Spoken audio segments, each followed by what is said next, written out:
Tahasang ibinunyag ni Ping Lacson ang isang nakakabahalang teorya tungkol kay Pangulong Bongbong Marcos. Bigla ang pagbabago sa kanyang mga kilos at pananalita na parang may nakatagong dahilan. Totoo ba ang mga balitang may banta sa buhay ng Pangulo?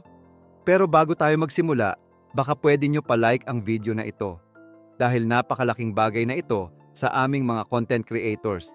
Maraming salamat po. Ang Pilipinas ay matagal nang nasanay sa matatag na relasyon sa pagitan ng mga lider ng bansa at sa mga political alliances na atras abante batay sa mga pangangailangan ng oras. Isa na rito ang matibay na ugnayan ng Pangulong Bongbong Marcos kay dating Pangulong Rodrigo Duterte. Sa loob ng mga nakaraang taon, naging simbolo ng unity ang kanilang mga hakbang, hindi lamang sa mga desisyon sa politika, kundi pati na rin sa mga public statements at pahayag na magkasama silang naglalakbay sa landas ng pagbabago. Gayunpaman, sa mga nakaraang linggo, nagsimulang magbago ang tono at mga galaw ni Marcos, isang pagbabago na nagdulot ng mga katanungan kung may mas malalim na dahilan sa mga aksyon at pananalita ng Pangulo. Bakit nga ba siya nagbago? Ito ang nagbigay sa mga eksperto at political analyst ng pagkakataon upang mag-isip at magbigay ng kanilang opinyon hinggil sa mga pagbabago ni Marcos. Para kay Ping Lacson, isang veterano sa larangan ng investigasyon at kilalang observer ng mga galaw sa politika, ang mga kilos ni Marcos ay hindi lamang ordinaryong pagbabago ng posisyon sa politika. Ayon sa kanya, mayroong isang mas malalim na dahilan sa mga pagbabagong ito, isang posibilidad ng isang seryosong banta sa buhay ng Pangulo. Sa mga kamakailang pahayag ni Pangulong Duterte, kung saan binanggit niya ang isang joke na patungkol sa pagpatay sa mga senador upang magbigay daan sa mga bagong kandidato, nagbigay ito ng malaking kontrobersya at nagdulot ng mga spekulasyon. Sa mga ordinaryong mamamayan, maaaring ito ay isang biro lamang ng dating Pangulo. Ngunit sa mata ng mga eksperto at political observers, isang seryosong usapin ito na may kasamang mas malalim na mensahe. Baka may tinatagong pangyayari o katotohanan na hindi pa natin nalalaman. Bakit nga ba ito nasabi ni Duterte? At ano ang ibig sabihin nito sa kasalukuyang sitwasyon ng bansa? Nagbigay linaw si Lacson sa kanyang mga obserbasyon. Ayon sa kanya, mayroong isang malaking pagbabago sa pamamahala ni Marcos na hindi maipaliwanag ng simpleng taktika lamang. Mahirap man paniwalaan, may mga indikasyon na ang mga galaw ng Pangulo ay hindi ordinaryo, kundi may mga seryosong dahilan sa likod nito. Bakit nga ba nagkaroon ng mga pahayag at hakbang ang Pangulo na tila hindi inaasahan ng marami? Isang posibleng dahilan ay isang banta sa buhay ni Pangulong Marcos. Isang banta na posibleng may kinalaman hindi lamang sa kanyang administrasyon, kundi pati na rin sa kanyang kaligtasan. Ang pahayag ni Lacson ay nagbigay liwanag sa isang aspeto na maraming hindi nakikita. Ang mga galaw at hakbang ni Pangulong Marcos ay maaaring hindi lamang dahil sa politikal na layunin.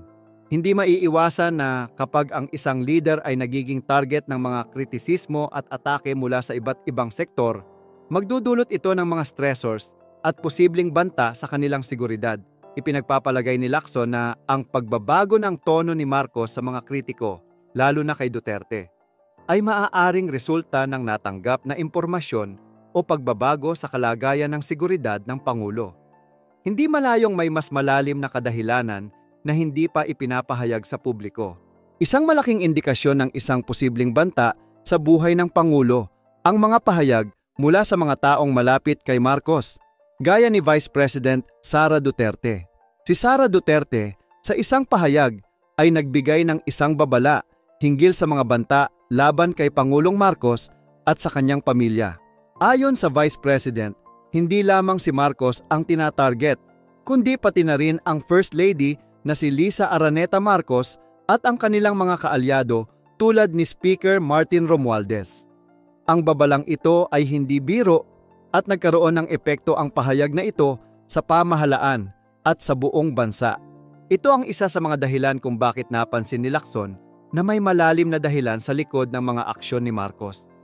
Isang bagay ang malinaw, ang mga galaw ni Pangulong Marcos ay hindi basta-basta.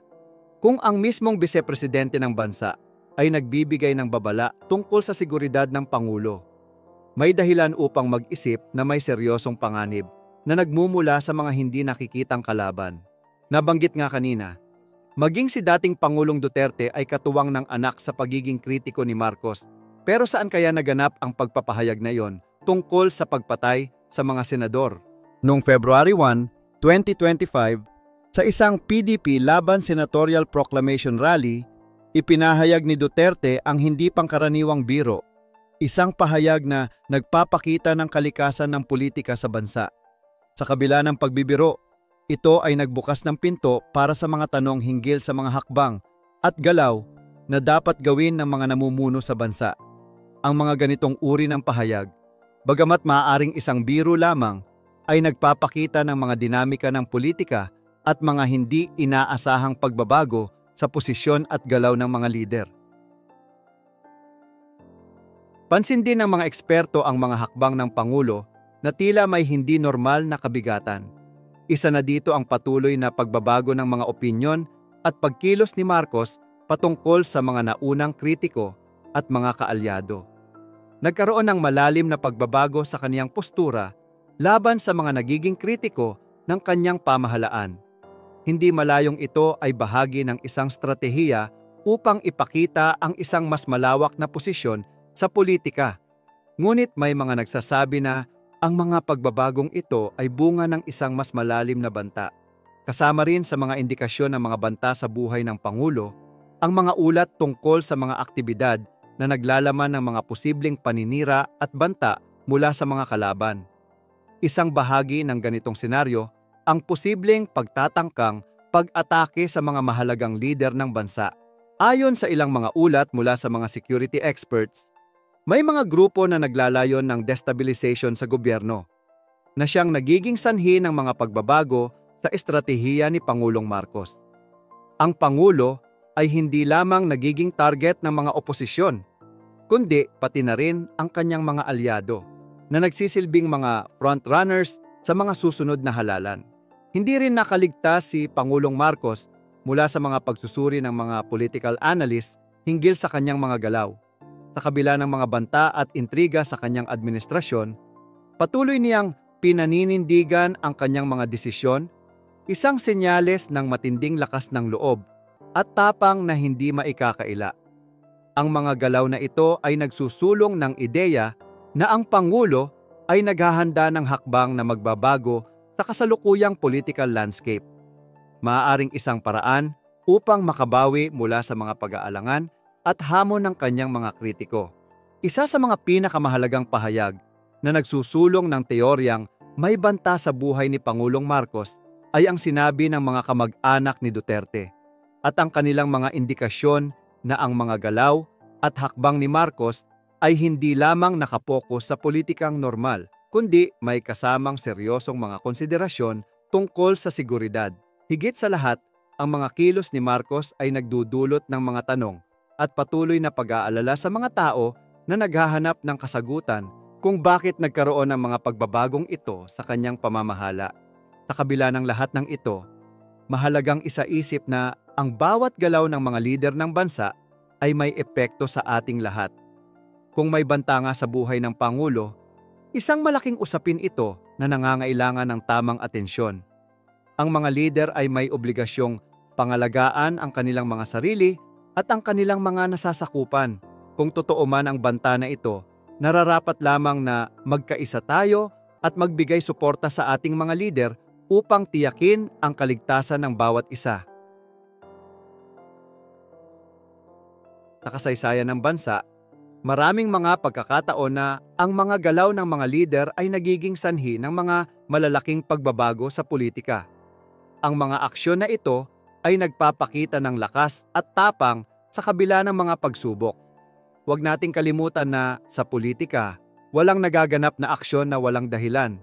Kung si Lacson at ang mga eksperto ay nagsasabing may banta sa buhay ni Pangulong Marcos, may dahilan upang mag-isip tayo ng mas malalim at magbigay pansin sa mga kaganapan sa paligid natin. Tulad ng mga naging pahayag, nagsisilbing hamon ito sa atin bilang mga mamamayan ng bansa upang higit pang magmasid at magsuri. Hindi lamang ang mga pahayag ng Pangulo ang dapat pagtuunan ng pansin, kundi pati na rin ang mga pahayag at aksyon ng mga taong malapit sa kanya. Ang mga galaw na ito ay hindi lamang nakakaapekto sa isang tao, kundi pati na rin sa buong bansa. Kaya't maiging patuloy obserbahan at unawain ang mga nangyayari at maging handa sa mga pagbabago at hamon na darating. Kaalam, naniniwala ka ba na may mas malalim na dahilan sa mga pagbabago sa pamumuno ni Pangulong Bongbong Marcos? Posible bang may banta sa buhay ng Pangulo na nagdudulot ng mga hindi inaasahang galaw at desisyon? Kung ikaw ay may opinyon o karagdagang kaalaman tungkol dito, huwag kalimutang mag-like at mag-subscribe sa aming channel. Tiyakin ding abangan ang mga susunod na videos para sa mas malalim na pagtalakay sa mga ganitong issue. Ito ang inyong kaalam na nagsasabing, knowledge has a beginning but no end.